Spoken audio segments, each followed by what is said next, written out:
Hello दोस्तों, कैसे हैं आप लोग। तो गाइस, ये है असगर गोंडवी साहब। ये मतलब आज का टॉपिक है असगर गोंडवी साहब के बारे में आज हम पढ़ेंगे। ठीक है।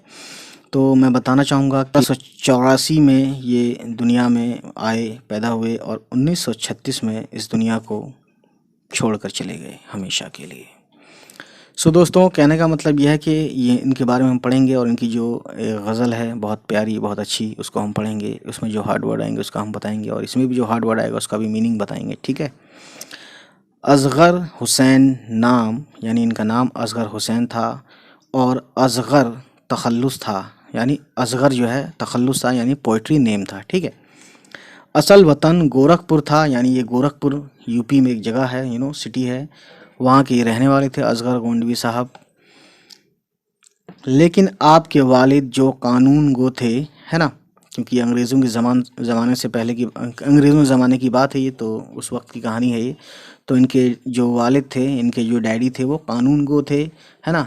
इसलिए देखिए, मुलाजमत के सिलसिले यानी कि जॉब के सिलसिले में एक तवील मुद्दत तक गोंडा में रहे, है ना। थे ये कहाँ के, पैदा हुए थे ज़ाहिर है गोरखपुर के थे ये। लेकिन गोंडा गोंडा भी एक यूपी ईस्ट में एक जगह है, एक सिटी का नाम है, तो वहाँ ये रहे काफ़ी समय तक। ठीक है। इसलिए आप असगर गोंडवी के नाम से मशहूर हो गए। ठीक है। अब देखते हैं आगे।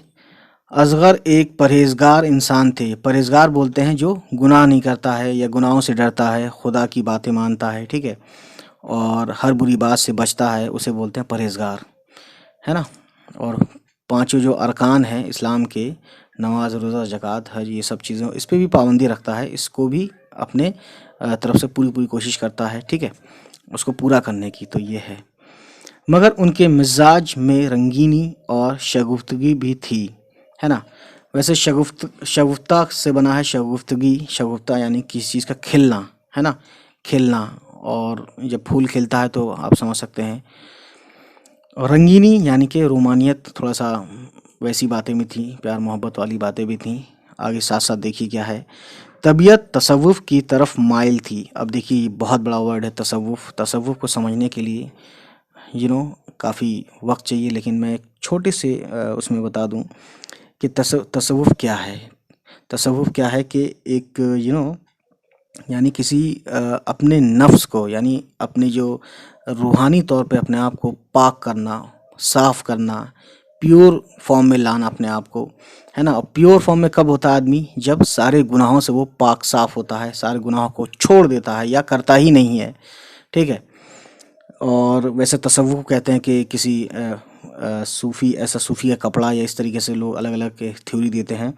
तो एक छोटी सी हम बात करेंगे। तसव्वुफ़ यानी किसी इंसान की वो ज़िंदगी जिसमें वो खुदा की ही इताअत करे, है ना, खुदा की ही बातों पर चले, है ना, नबी के बताए हुए रास्तों पर चले, जिसमें रूहानी तौर पर भी वो पाकीज़ा हो और दिखने में भी वो पाकीज़ा हो। ठीक है। तो हर तरह से खुदा के हुक्म पर चलना एक तरह से ये है। और इसमें जो एक वो होता है ना नेचर, जो इसका अखलाक होता है, बोल चाल लोगों से, ये सब चीज़ें बहुत हाई लेवल का होता है उसमें, है ना। बदला नहीं लेना, किसी से जलना नहीं, ये सब चीज़ें तसव्वुफ़ में शामिल है। सेल्फलेस पीपल यानी अपने से अच्छा है, खुद बहुत अच्छा है, लेकिन वो अपने से भी अच्छा दूसरों को माने, है ना। तो ये सब एक सूफ़ी के रवैये का नाम है तसव्वुफ़। वैसे बहुत बहुत बड़ा एक ये वर्ड है, बहुत बड़ा वर्ड है ये। ठीक है। तो बहरहाल इतनी से मैंने बताने की कोशिश की है छोटे से 2-3 लाइनों में। तो तबीयत जो है इनकी, यानी इनका जो नेचर था, अखलाक था, क्या है ये इनका, तसव्वुफ़ की तरफ माइल था, यानी तसव्वुफ़ की तरफ इंक्लाइंड थे। माइल होना यानी उस तरफ ये थे, है ना। इलाहाबाद में हिंदुस्तानी एकेडमी की मुलाजमत के सिलसिले में एक मुद्दत तक क़याम रहा, यानी वो वहाँ पे रहे इलाहाबाद में। कहाँ पे, हिंदुस्तानी एकेडमी की जो मुलाजमत यानी उसकी जॉब जो थी, उसकी नौकरी जो थी। ठीक है। क़याम रहा यानी वो रेसिडेंशियल रहे, वहाँ रहे। ठीक है। और एकेडमी के सहमाही रिसाले, रिसाले बोलते हैं मैगजीन। सह मतलब तीन, फारसी में सह को, सह यानी तीन होता है फारसी में। सह माही यानी जो 3 मंथ में एक बार निकलता था, क्वार्टरली जिसे हम बोलते हैं इंग्लिश में। एक मैगजीन निकलती थी उस वक्त हिंदुस्तानी नाम से। हिंदुस्तानी के एडिटर थे, यानी मुदीर थे, एडिटर थे। ठीक है। अब आगे देखते हैं गाइस। असगर कम गो शायर थे, यानी असगर बहुत ज़्यादा शेर व शायरी वगैरह ये सब नहीं कहते थे, बहुत कम बोलते, कम कहते थे, ठीक है। उनके कलाम के सिर्फ दो छोटे छोटे मजमुए, यानी उनकी जो भी शायरी थी उसके दो ही मजमुए निकले। मजमुए यानी कि एक तरह से जो दीवान होता है या एक बुक होती है, उसमें उनकी शायरी होती है सारी की सारी। तो एक तो था मजमुए का नाम सुरूद ज़िंदगी और दूसरा है निशात रूह, शाया हुए यानी पब्लिश हुए। सुरूद एक वर्ड है, सुरूद, ज़िंदगी का मतलब तो आप जानते हैं, सुरूद ज़िंदगी। सुरूद का मतलब होता है गाइस के गीत या नगमा या गाना, यानी ज़िंदगी का गीत, इसका मतलब ये समझ सकते हैं। और निशात मतलब होता है खुशी या मज़ा, प्लेजर, जॉय, है ना। तो रूह की खुशी, है ना, ये इसका अपनी तरफ से समझ सकते हैं मीनिंग। शाये हुए उन के मुनफरिद रंग की इब्तिदा निशात रूह से होती है। मुनफरिद बोलते हैं काफ़ी डिफरेंट, एक अलग, है ना। रंग यानी एक अलग रंग, मुनफरिद रंग यानी एक अलग रंग, यानी सबसे जुदा, काफ़ी अलग। इब्तिदा यानी शुरुआत हुई, किससे होती है? उनके मुनफरिद रंग की इब्तिदा निशात रूह से होती है, यानी जो ये एक इस नाम से किताब थी जिसमें इनकी शेर व शायरी थी काफ़ी, उससे शुरू होती है, ठीक है।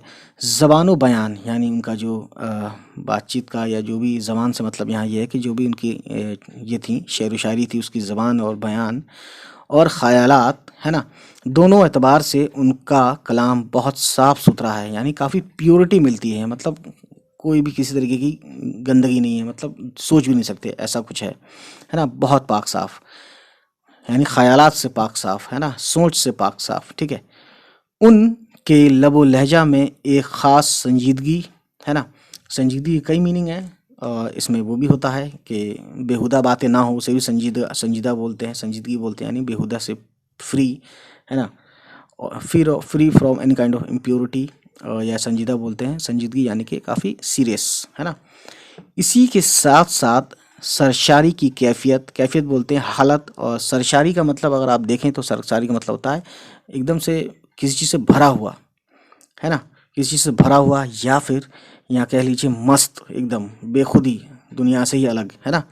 इसी के साथ साथ सरशारी यानी बेखुदी की कैफियत, ज़बान व बयान में एक आलिमाना वक़ार, यानी एक पढ़े लिखे वाला जो एक इज़्ज़त होती है, एक शऊर होता है वो। और ख़यालात में यानी जो उनकी जो शेर व शायरी की जो ख़यालात थी या उनकी शेर शायरी थी उसमें क्या था, पाकीज़गी पाई जाती है, यानी काफ़ी प्योर फॉर्म में इन्होंने पोइट्री की है, ये कहने का मतलब यहाँ पे ये है। तसव्वुफ़, फिर से वही वर्ड, और मारफात, ये दोनों का मतलब एक ही है, अभी मैंने बताया, ठीक है, कि मज़ामीन में बहुत उम्दगी के साथ नज़्म करते हैं। नज़्म करते हैं यानी उसको एक साथ लिखते हैं, इस तरह से लिखते हैं कि वो बेहतरीन तरीके से तसव्वुफ़ मारफत के मज़ामीन में बहुत उम्दगी के साथ हैं, बहुत अच्छा लिखते हैं, बहुत बढ़िया लिखते हैं, ठीक है।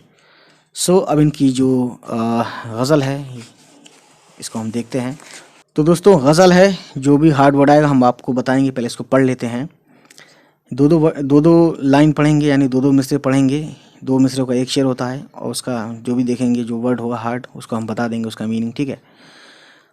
आला में रोज़गार को आसान बना दिया, जो गम हुआ उसे गम जाना बना दिया।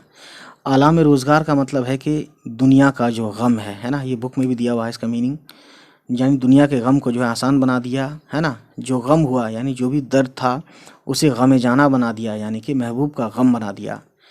मैं कामयाब दीद भी महरूम दीद भी, मैं कामयाब दीद भी महरूम दीद भी, जलवों के अज़दहाम ने हैरान बना दिया, ठीक है।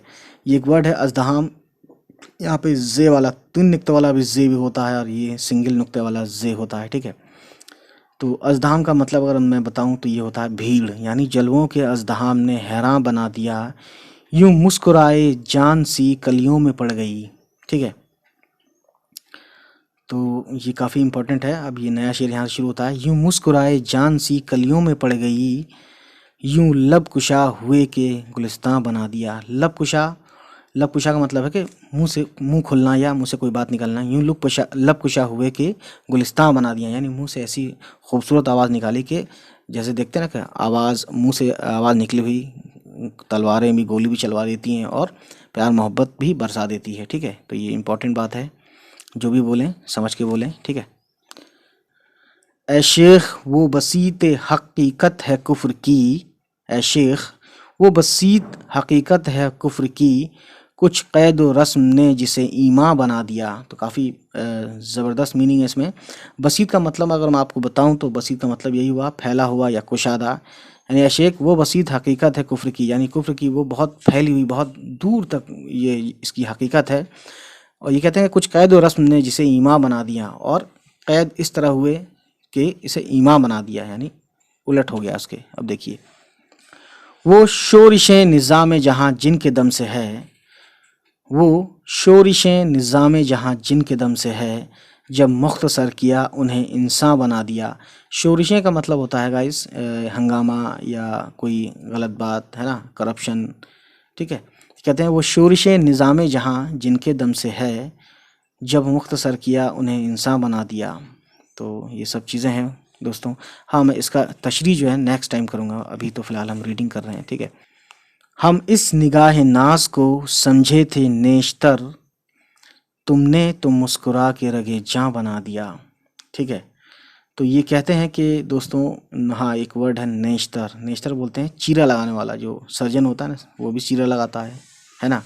और या फिर चाकू जो होता है ना, चाकू या नश्तर को भी चाकू बोलते हैं, नेशतर को भी, यही वर्ड है एक ही, ठीक है। तो काफ़ी अच्छी गज़ल है ये गाइस, असगर गोंडी साहब ने लिखी है, नाम इनका देख सकते हैं, और असगर इनका तखल्लुस था, ठीक है। तो इसमें एक वर्ड है, देख सकते हैं क्या इंपॉर्टेंट चीज़ें हैं। और नेक्स्ट टाइम हम किसी वक्त, ये क्लास 10 की बुक है नवाई उर्दू, ठीक है, इसका आप ऑनलाइन भी देख सकते हैं इसको, PDF इसकी NCERT जो एक ऐप है, NCERT app, Urdu class 10th में, और इसका नाम है नवाई उर्दू। तो देख सकते हैं इसको, PDF भी पढ़ सकते हैं।